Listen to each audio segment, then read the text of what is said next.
Күн найза бою көтөрүлүп калган маалда Ильяздын иш күнү башталат. Жол боюндагы имараттын экинчи кабатында анын иш бөлмөсү, тагыраагы чакан өнөрканасы жайгашкан. Бул жерден Ильяз бут кийим тигет.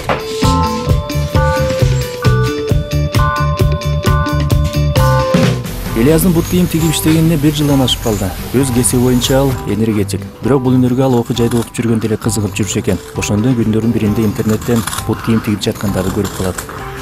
Интернеттен көрүп калгам. Ботинка жазып аткандардычы.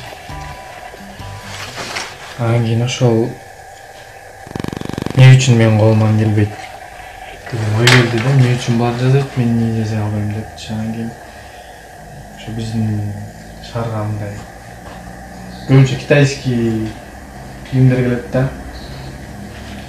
Анан ошо видеону көргөндөн кийин кичине таасирленип кийим жасагым келди да.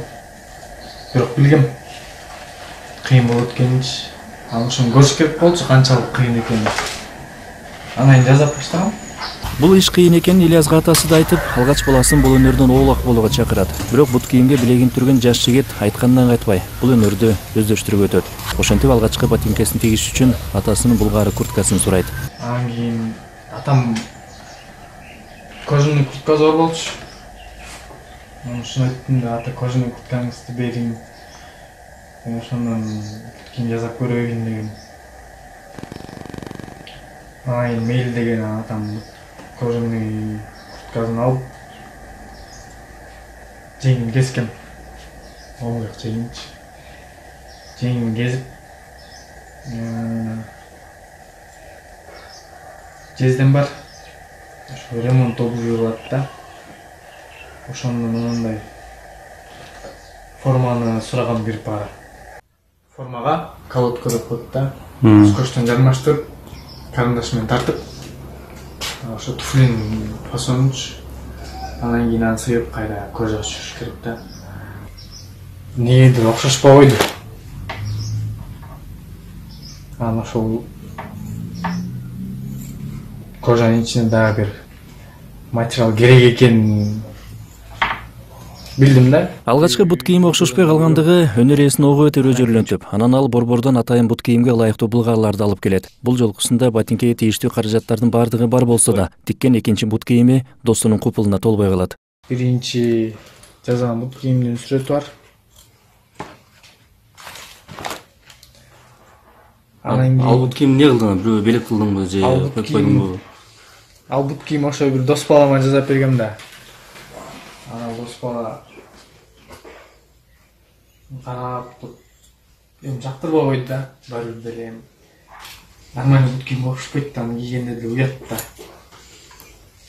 Анан ошону дос балам бергем. Ошондон дос балам да калган да. Бут кийим тиккенге кызыгып жүргөн кезде Ильяз энергетика тармагында окуу жайда окуучу. Ошентип ал 2017-жылы окуусун бүтүп, бут кийим тигүүнү дагы өздөштүрүү үчүн Орусияга бармай болот. Дос балам экөөбүз мурда тамир пландаштырып жүргөн сокун Москвага барып келели депчи. Анан да ойлонуп Москвага барып үйрөнүп келейин дедим. Москвага бардык 2017 август айында. Ошол жактан ВКонтактеде эме бар. Группа форум обувщиков деген. Ошол жака жазып объявление бергем. Ошо бут кийим жасаганды үйрөтөм. Үйрөтүңүздөр, акчасын төлөп берем депчи. Анан ошо 2-3 күн өтпөй чалды мага. Кел, биз сага үйрөтөбүз деп. Анан кийин бардым, барып тааныштым. Ошо үйрөткөн адамдын аты Амри. Армян болот экен. Ошентип Ильяз Амири аттуу армян шакертине 15 000 рубль берип, бут кийим тигүүнүн сырларын үйрөнүп баштайт. Устатынын жанында 2 айга жакын убакыт жүрүп, жетишерлик тажрыйба топтогон соң Ильяз кайра мекенине кайтып келип, ботинке тиге баштайт. Августта кетип, кайра октябрда келдим да. Кел, ошол Москвадан келет. Материалдарды ала келгем, өзүмө керектүү. Жана колодкаларды анан келип баштагам. Биринчи өзүмө жаздым. Бирок барлығы практика керек екен да үйренгенім меніңше. Ал ушу биринчисинде да окшошкон жок. Анан кийин уже кийинки ошо Москвадан келип 2-3 пара жазгандан кийин анан окшошту да.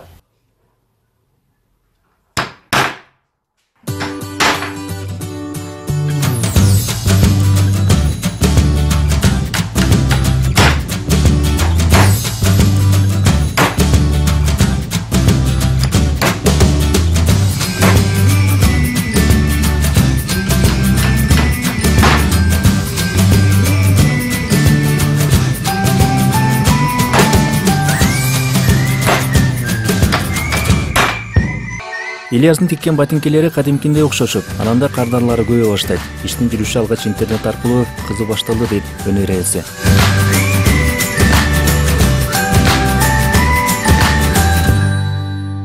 Инстаграмда баракчага киргизгем сүрөтүнчү. Кошуналарым көрдү, тааныштарым көрдү, досторум көрдү. Ошо биринчи зимний кроссовканы 1,5 миң сомго жасагам ошондочу. Ошо жазып аткан моментте кошунам кирип келип калды. Анан ал көрүп ал сразу заказ берди. Анан Инстаграмда баракчадан Сахалиндеги Каракөлдүк жердештер көрүп калып, Сахалиндер 4 пара заказ берди. 4 параны 1800 сомдон жазып Сахалинге жөнөткөм.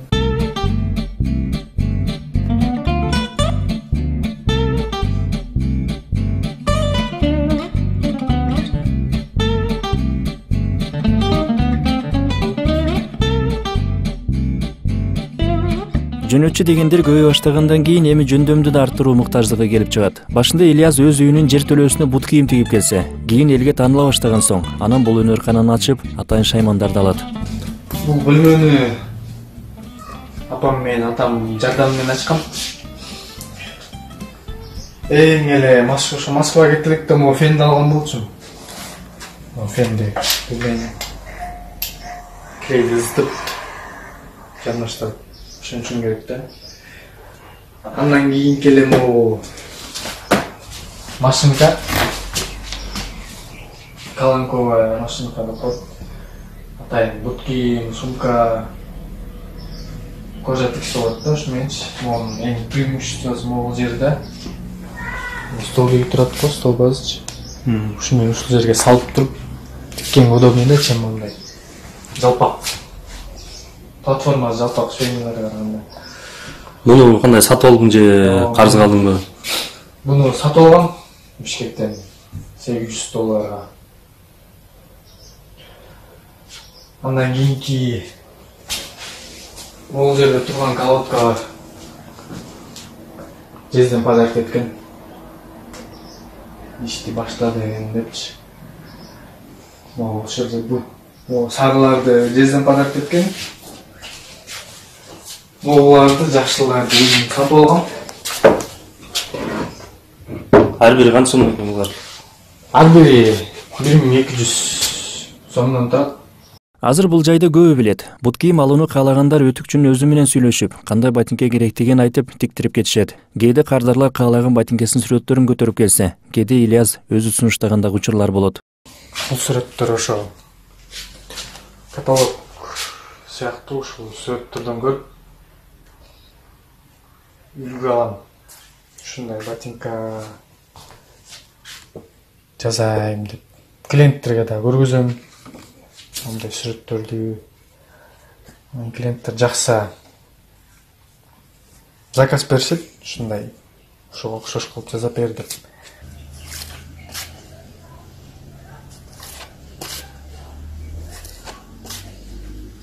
Эң жаккан туфлү өтүктөр ушулар жагат да магачы. Челси деп коет. Жакканда эмнеси менен жагат? Фасону жагат да. Оңой киесиң, оңой чечесиң, көрүнүшү дагы ошондон мен үчүнчү. Анан мисалы үчүн базарга барганда бут кийим тандаган сага оңой менен ботинке жакпаса керек. Мен базарга барып бут кийим албайм да. Өзүң эле тигип аласың. Өзүм эле мисалы үчүн кроссовка эле сатып алам. Болду эркиндей туфли, макаси, өтүк, уже өзүм эле өзүм жазып алам да. Ошо кроссовкадан да кичине кыйналыш, башка бут кийимдерден кыйналыш деле жок. Өз өнөрканасында Ильяс өзү каалагандай иштейт. Бирок акыркы күндөрү дем алышсыз иштеп жаткан чагы. Анткени сезон алмашып, элдер көбүнесе жылы бут кийимге буйрутма берип жаткан чагы. Ботинка тууралуу айтсам, бүт баардыгын өзүм бычам. Өзүм бычып, фасондоодум интернеттен, инстаграмдан карап ошол жактан көрөм. Бул осенний полусапожки деп койсок болот.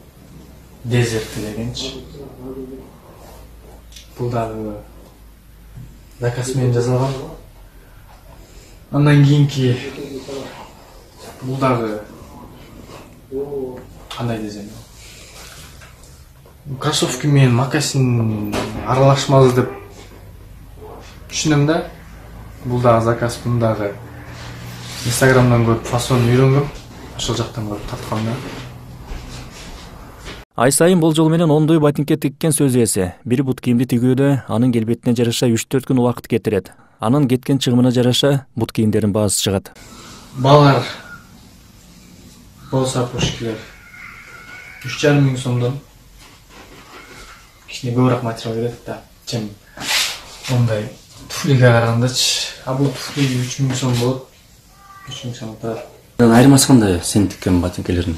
Базардагы ботинкедин биринчиден ошо материалынан да, кожасынан. Ошондон ичи сырты кожаный да. Базардагы сырты дагы таза кожа эмес деп эсептейм да. Ильястын бул ишин көрүп тургандар болсо, айына 10 ботинке тиксе, ар бирин 2 миң сомдон 3 миң сомго чейин сатылса, анда айына 20-30 миң сом табат экен деп ичинен эсеп кылып тургандар бардыр арабызда. Демек ал үчүн бир өнөрдү өздөштүрүп, айылдан деле акча тапса болот экен да деген ишеним пайда болот. Айылдан деле акча тапса болот, туура. Просто эң башкысы өзүңө ишенишиң керек да. Башка бирөөлөр келип айтат. Мисалы үчүн бир иш баштасаң эле тиңде болуп калат, мындай болуп калат да. Андан кийин акчага келип такай берет да. Ошол проблеманы акчаны проблемага берет да. Кеп акчада эмес да. Кеп адам каалоосу болсо акча менимче табылат да, жөн эле табылат. Элге азыр жана айтып кетмекчи, магазинде азыр сапатсыз да бут кийимчи, ошо элге мен сапаттуу бут кийим жасап берип атам. Ошол элге өзүнүн каалоосундагыдай бут кийим жасап берип атам деген ой. Ошол нерсе мен үчүн рахат да. Эмгектен эригип алган Ильяс азыр бул ишин мындан да илгерилетип, бул өнөрдү өзгөлөргө да үйрөтүп, чоңураак ишкана ачсам деп турган чагы. Ал үчүн дагы бир эре чет өлкөдөн тажрыйба топтоп келүүнү көздөөдө. Маңыздуу максат кое билген жаш жигиттен ишеним чоң. Анткени ал өз кыялын кыймылга айлантып көнүп алган. Ойлогон ой максаттарына бекем ишениш керек да. Ошо койгон максатына жетем деш керек. Эч качан башка бирөөнүн сөзүн укпай эле өзүнө ишениш керек да. Мен ошону кылам деп максат коюш керек. Максат койгон ошого кичине болсо дагы секинден кадам ташташ керек да. Ошондон кийин жыйынтык чыгат да.